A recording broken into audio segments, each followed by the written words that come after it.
This one was sent in from a viewer. This is the first digital clock that Heathkit made, the GC1005. It uses Panaplex tubes, which are high voltage, similar to Nixie tube, but they're like a plasma display.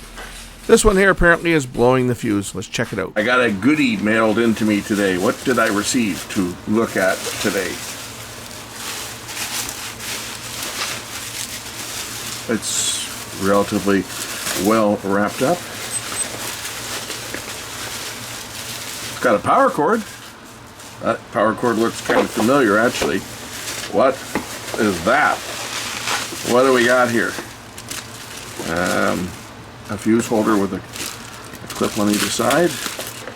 What is in bag number 2? It came from Amazon Prime. No, it didn't. What do we got here? What is in... It's a Heathkit clock. That's what I received. I have one of these. I built one of these back in the 70s. And some fuses. He sent some fuses with it. I built one back in the 70s when I was like a teenager. And this actually came from a viewer who said his has been acting up and popping fuses and stuff. I will read you the notes that came with it. This is a highly collectible. This uses, it's called a Panaplex display. These are high voltage neon display panels. Uses the old Mostek chip, which is completely obsolete. You'll never find one today. And this one here, he said, what was the initial problem? I think he said a blue fuse here. Let's see here. Let's just see what his complaint is. So he says he built his clock in 1974. He says, other than some digital flicker, it's operated nicely all these years. One morning a few months ago, I woke up and noticed it was off, and I discovered the fuse on the incoming AC was blown. Ordered some 3/16 amp fuses with axial leads, and after replacement, the new fuse blew immediately also. So I guess there was an issue in one of the power supplies. He chose to isolate the AC from the high voltage rectifier and jumped across the blown fuse just to see what would happen. Plugged it in, the fuse held. The output on the low voltage DC looked good. So I guess there was a chance there was a filter cap in the high voltage rectifier was likely failing. Replaced the two 20 microfarad caps. Reconnected the AC as normal on both sides, and the fuse had not blown. There was no smoke, but there was no display. Furthermore, the DC outputs on both power supplies were really low. So I suspect something is causing the load to go high enough to blow the normal 3/16 amp fuse, but not the 1 amp fuse. And the load is causing voltage drops in DC. No obvious dead shorts. So when he had the AC to the high voltage rectifier open, he measured the AC and it looked good. And that, he says, he's left that disconnected. He's including some spare fuses and a jumper to go around the existing fuse. Alright, so he has not used screws to hold on the top cover because sometimes he said there'd be a bad connection or two on the Panaplex displays. He could just lift it off and press one of them and it would be good. So anyway, this is coming from a viewer in North Carolina, and we're going to look at this and see if we can get this clock working, as I have the same one. As I said earlier, I built one when I was like, I think 13, 1976 I think is when I built it. I was 13, got it for my birthday. Unfortunately, I was in like, I built it in school, and I was never allowed to test it in school because it used a transformer, and we were not allowed to have anything that was mains operated. Everything had to be battery operated, but the teacher let me construct it in school, just not plug it in. Unfortunately, I listened to it would have been my junior high teacher, and anybody that was doing any type of soldering of anything, we had to put flux on, and he gave us this tin of Kester solder flux. The type of stuff you would have put on pipes. It was acid based, and it destroyed the circuit board.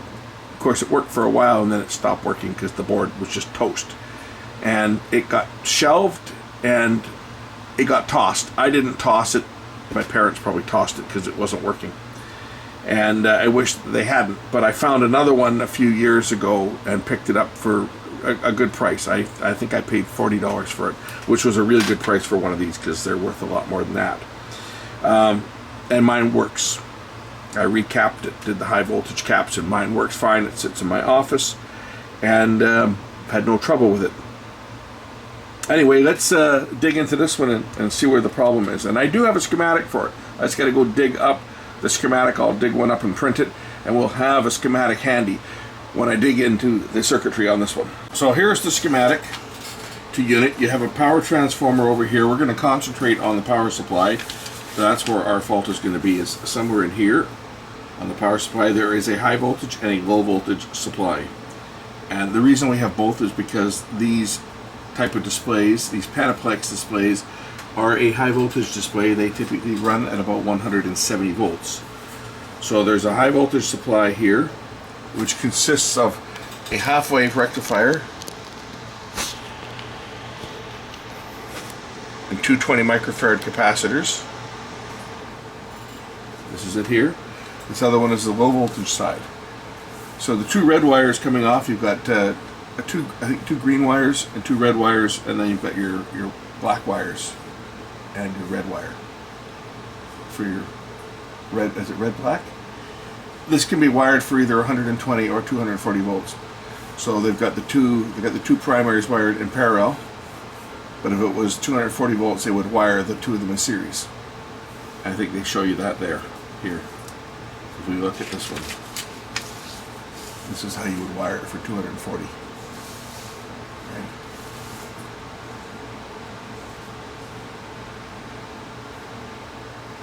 But we don't need to worry about that.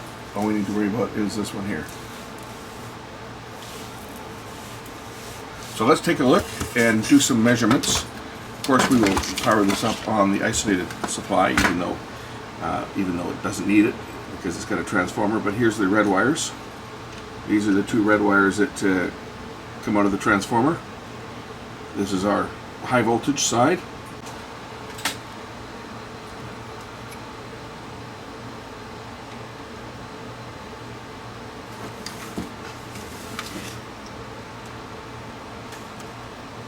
I take it that fuse is popped.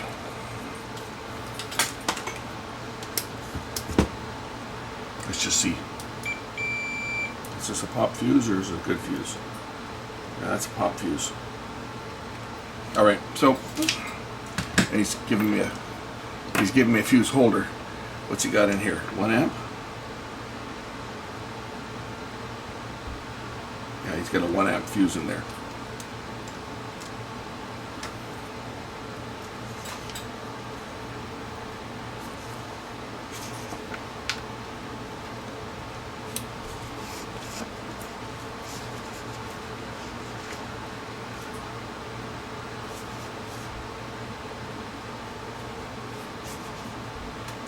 Alright, we're going to plug this into the isolated supply. I've got my cord over here, my cheater cord, this guy, which is on my isolated power supply, and we'll apply power and measure some voltages and see what we've got.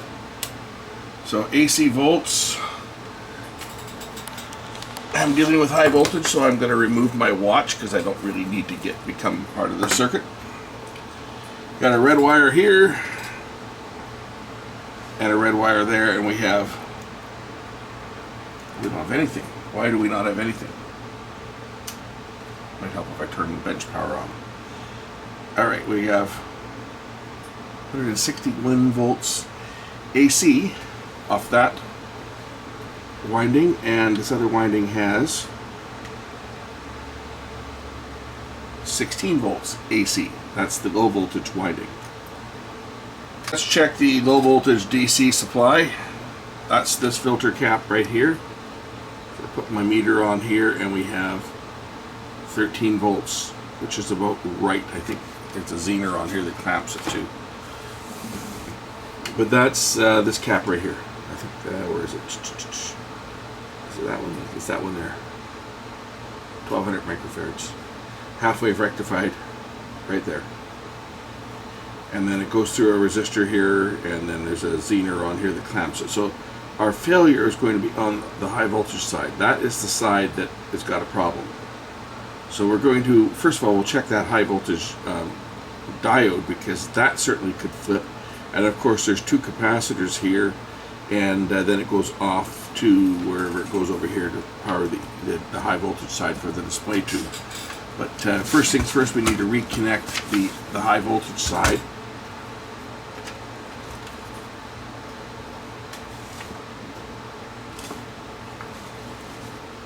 I think that was over here, if I'm not mistaken. It goes over to there. X. It should go to X. Yeah, X. That's the test point there that this wire goes down to. There is a diode here, D201. That is a suspect. We'll just check that and see if that diode is shorted, because if that diode is shorted, it's going to cause us problems. Initially, it does not appear to be shorted. And then we should have a connection to these two, at least to this one. This filter here should charge up. This should be my first high voltage test point for DC. So we put the AC here, we should have a high voltage DC onto this one, because that's the first one here. Then it goes through a 2700 ohm resistor, which is this one right down here. This is what connects between this one and that one. So if we measure in terms of ohms, you should see 2.7K, which we do between those two. That's that 2700 ohm. From here, this high voltage side goes off to, I think it's test point N, which is it this one here? I think it's that one there. Yeah, it comes up here. Goes up through these transistors here and into the display tubes. So one of these transistors, well, any of them, because they all feed, and I mean, it even could be a display tube that's gone bad too. That's another possibility. If one of the display tubes has a short in it, it could cause this to fail. If we look at the schematic here, we'll see that the high voltage is coming up here, right? If we were to draw a wire, I've got a pen handy here. This connects down to here. That's there. On the and then this is connected to the display circuit board. So on the main board, we've got a couple transistors that are used as drivers for the individual displays. They are the cathode drivers for them, and then these ones here are the anode drivers. There's seven for the anodes. That's what you see, the segment you see, and then there's the cathodes for them, for each of the tubes, which are driven through these transistors here. And these are driven from the drive circuit, right? You've got your six outputs. You got 7 outputs here. These are the drive, these transistors for the plates, and you've got 6 outputs over here that drive these transistors. That's a driver transistor, and that's the controller for the high voltage. That's a driver, and a pre-driver and driver, pre-driver, driver, pre-driver, driver, pre-driver, driver, pre-driver, driver. There's 6 of them. For the 6 displays. Somewhere in here, though, we've got leakage. We got to figure out where we're getting that leakage. Somewhere, if this is being loaded down, it could be a bad transistor. It could be a bad display tube. Let's see what's going on. These tubes do look, if you look at them, you can see how dark they are, right? They don't last forever. You know, that's why I don't run mine. Like, I have mine, but I don't. Mine works, but I don't leave it plugged in, just because these are obsolete, these tubes now, and they can internally short. When you get this buildup on here, you see this black buildup. That's basically the anode material is sputtering off and is collecting on the glass, and they could end up shorting.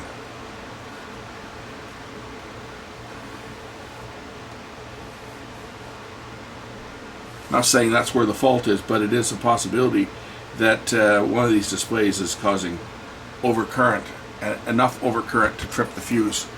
Okay, let's apply power. I'm going to use my power switch to shut the power off so that I can get my meter connected so that I can just do some testing. I'll connect one probe to the negative terminal here on the of the capacitor.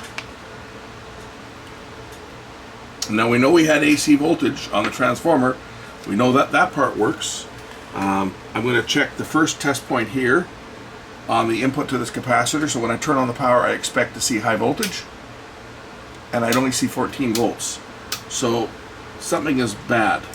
What about on this side? I see 15 volts there. So we may have a problem. It may be this rectifier, this diode is flipped. Just put this into AC mode and just see whether I see any AC showing up on this capacitor. Shouldn't be any AC, but I see some AC. If I go to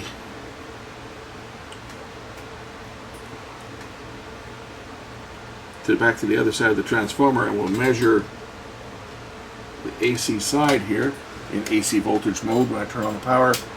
Again, I'm only seeing 37 volts, and that should be like 165. So we do have a dead short. Where the dead short is, that's the thing to determine. So the first thing to do is to disconnect the display so that the power supply itself will have no load. And I can do that by disconnecting the wire here at number N, AN, where it connects, which is, I think it's this red wire down here. That's the one. AN connects over to M, wherever that goes. Where does it go here? Yeah, that's this red jumper wire down here. So I know where that AN goes. It goes to this filter. So I can just cut it because I can splice it back onto this filter here. Right? AN goes right directly to that if we look at the schematic. So I'm going to cut AN.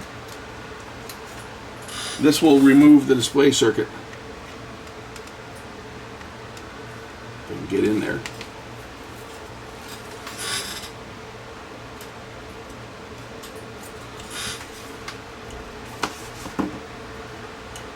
There's a wire out of the way.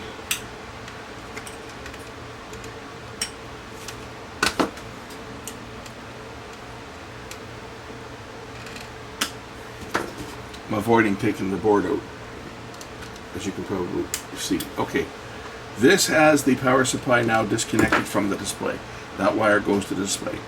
Let's go back and we'll check and see whether the high voltage returns to the capacitors, because that will tell me whether the fault is the display side or whether the fault is power supply. So we go over to the power supply, and I'm in DC volt mode. Okay, we're looking at DC volts. I expect to see high voltage DC, and I still only see 15 volts. Aha! What does that tell you? Either we got a bad cap, or that diode is bad. One of the two. Let's disconnect one of these caps and see what happens, because there should be no load on here. There should be nothing at all, no load whatsoever. Now it could be something on the bottom. Maybe there's a short on the bottom of the board.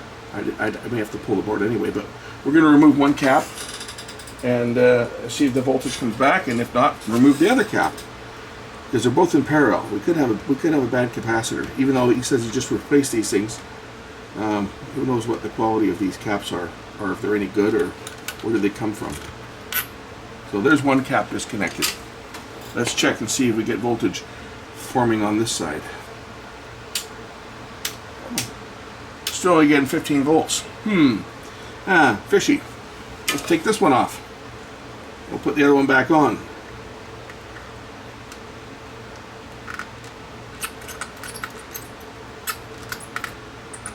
Okay, both of these are now disconnected.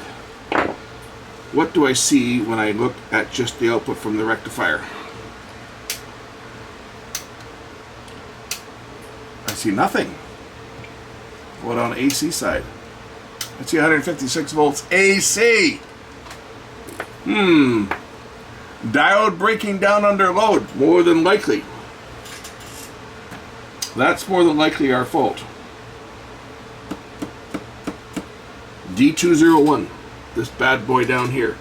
Let me go find another one. It's just a high voltage, like a 1007, 1N1007. Let's see what I got. I should have lots of diodes, but I'm pretty sure that's where our fault is going to be. Is we got a bad diode that under load it's breaking down.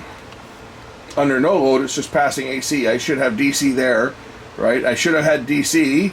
There would be no filter on it, but I should still have seen a DC voltage, and I wasn't. I was seeing AC like it was passing current both ways. And to give you an idea how hot it is today, this is the hottest day of the year so far for us in our heat wave.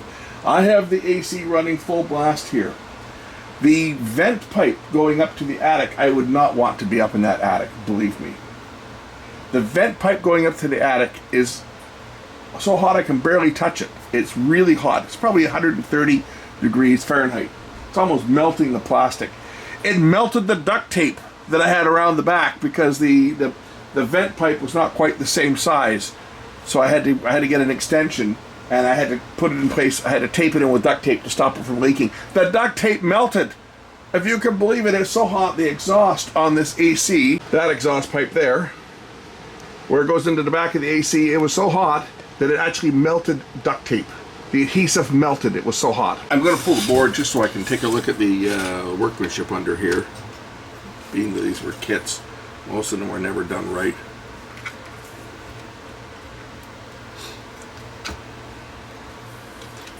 Also want to be able to get to that diode to unsolder it.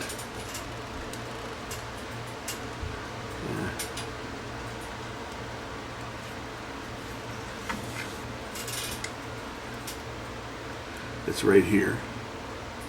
We're going to remove that one and replace it with a new one. I've got a new one here.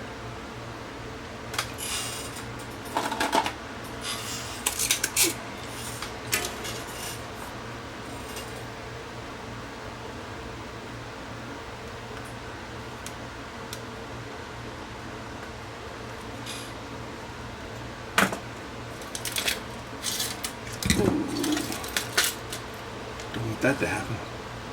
Dump my bin of diodes, that would be a disaster. This tip is just about done.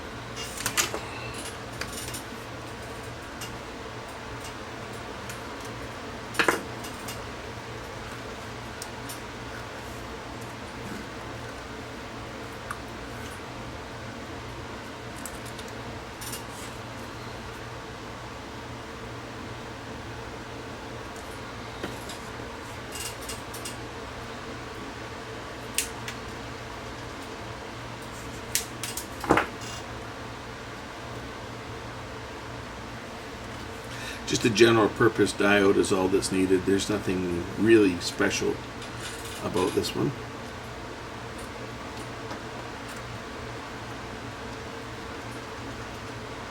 The only thing that's important is that it goes in the correct polarity. You put it in backwards and no bad things will happen.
Now I can test this without reattaching everything.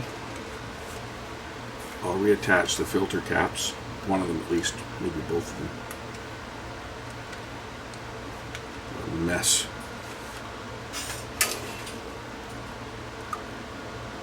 But I'll just reattach the filters, see if my DC comes back, which it should, because there's really nothing other than the filters that could cause it, the filters and the diode that could cause it to not be there. I'll just tack one of them in to start, and we'll put the meter on and turn off the power, plug it in, put the meter in a DC mode, and this filter should come up in power. Where am I? Oh, dope, gotta put the fuse back in. Dope.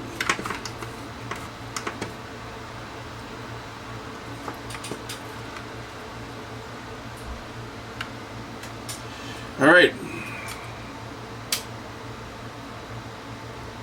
Oh, might help if I put it in DC mode. Dope, 130 volts, 100. We got voltage. We got power. So I guess I better discharge that cap before I connect the other one and connect the display back up. Discharge that one down to nothing. Okay.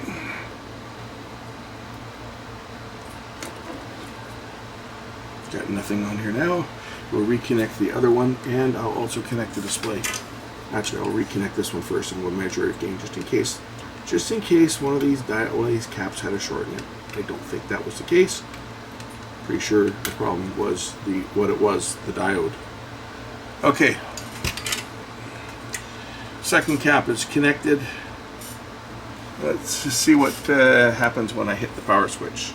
We should have voltage here, which we do. We have lots of voltage. So now we got to dissipate that voltage. Power's off. We'll reconnect the red lead over to here once they discharge the caps down.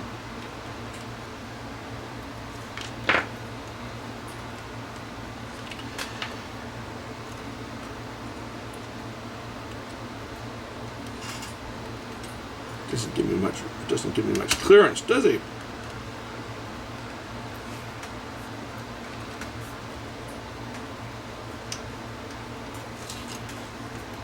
So that test point, what was it, AN or whatever, it's connected directly to this capacitor. So my wire might be a little bit on the short side, but it's long enough to reach down to the capacitor here. So I'll just grab the wire, pull it down here, and solder it on with that cap.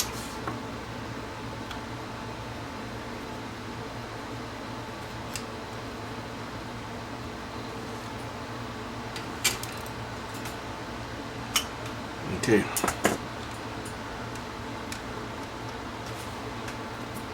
Gonna make sure it's not touching anything else, which is good. We're clear. We're clear here. I might extend that wire in a minute. I just want to make sure that the display lights up. Hey, the display lights up. The tired old display lights up. So that's what the problem. The problem was this diode went bad. That was the fault. And now just to change the fuse and put a new fuse in and get this unit functional again. Just cut out the old fuse.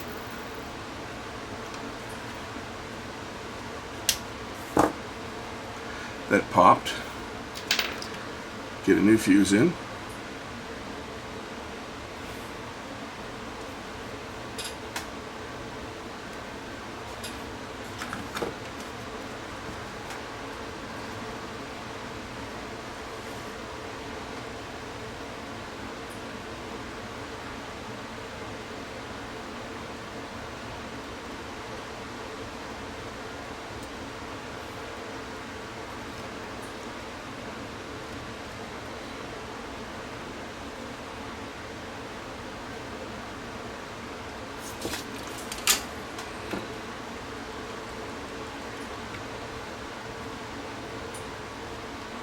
Gotta love how close the terminals are together here. It's just like, really?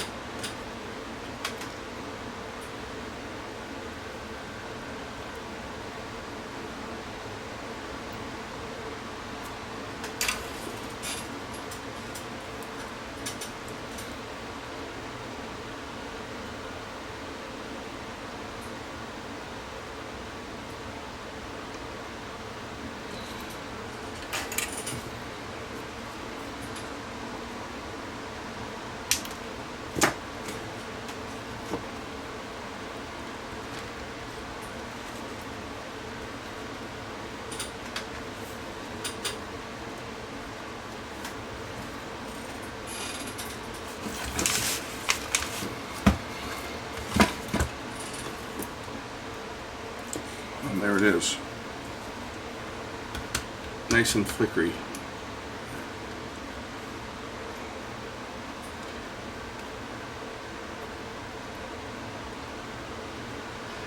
The pins aren't making a good connection. There we go, you see? This one should show an 8 too, but these pins are not making a good connection on the board, on the socket.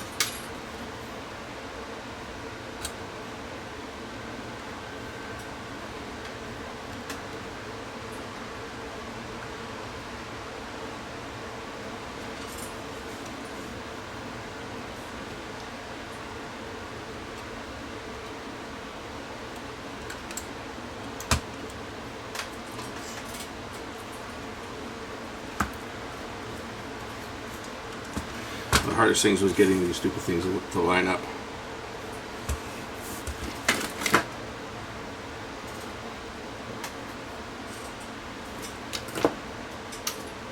Okay, let's set the time on this unit here.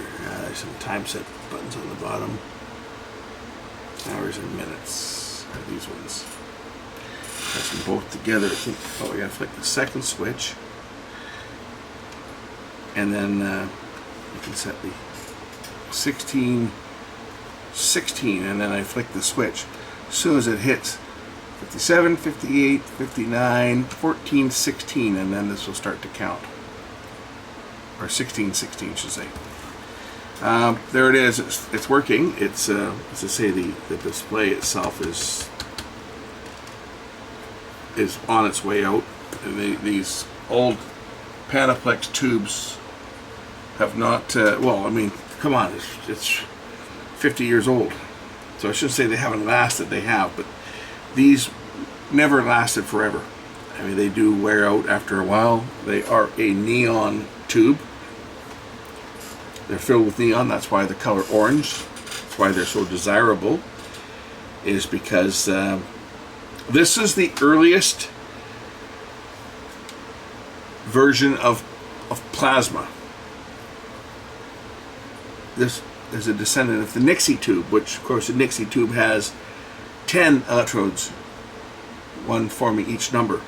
This is a 7-segment display, but it works off the same principle as the old Nixie tube. And this became what was known as a plasma display panel.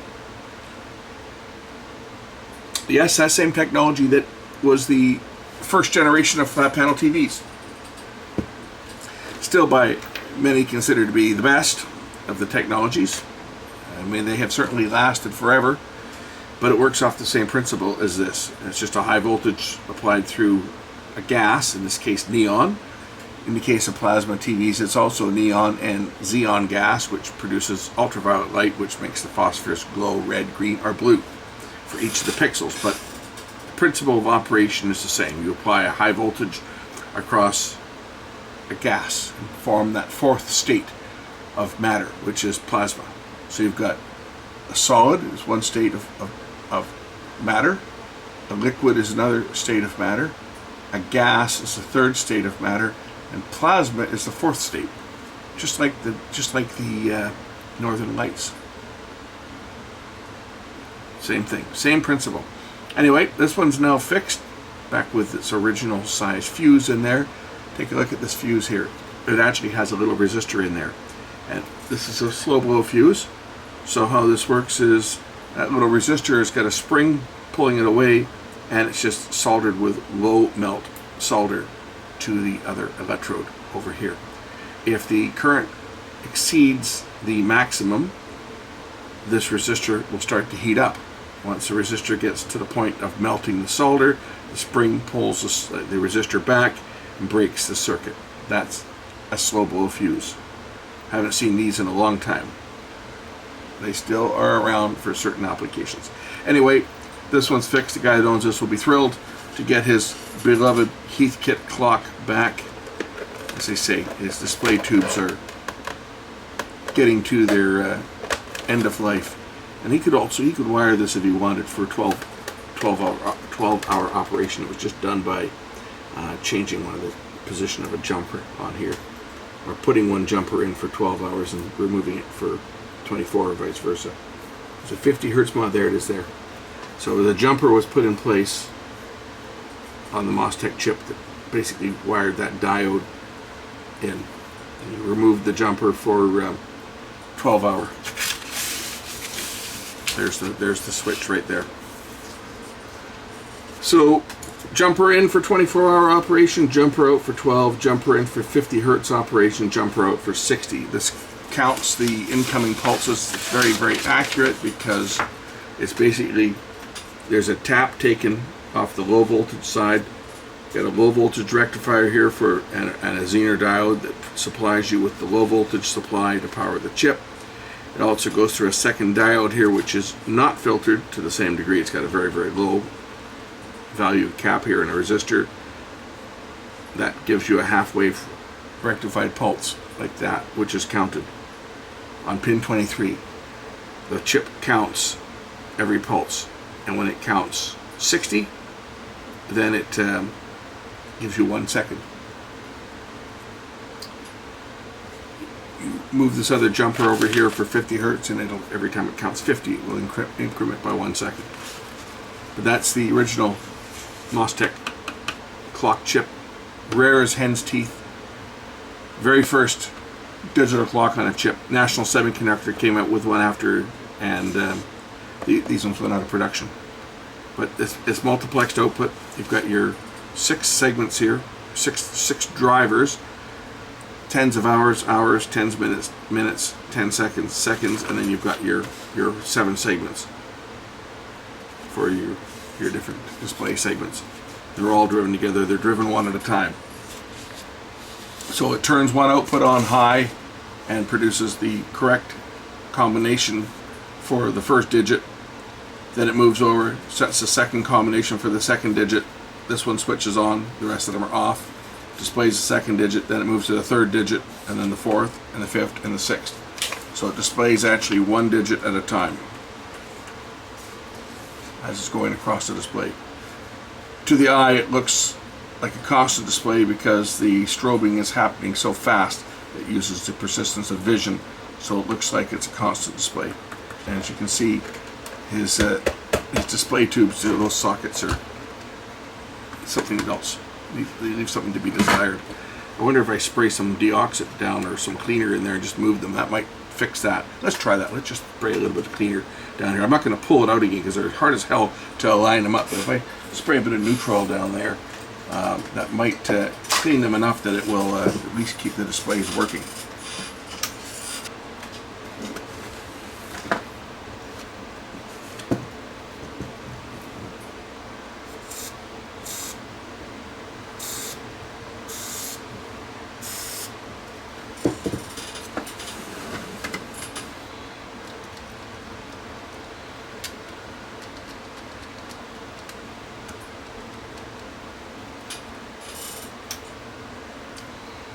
That's a bit better. This display here is a bit wonky, but we rock these back and forth a bit. Probably clean those contacts up. Anyway, that's it. Thanks for watching.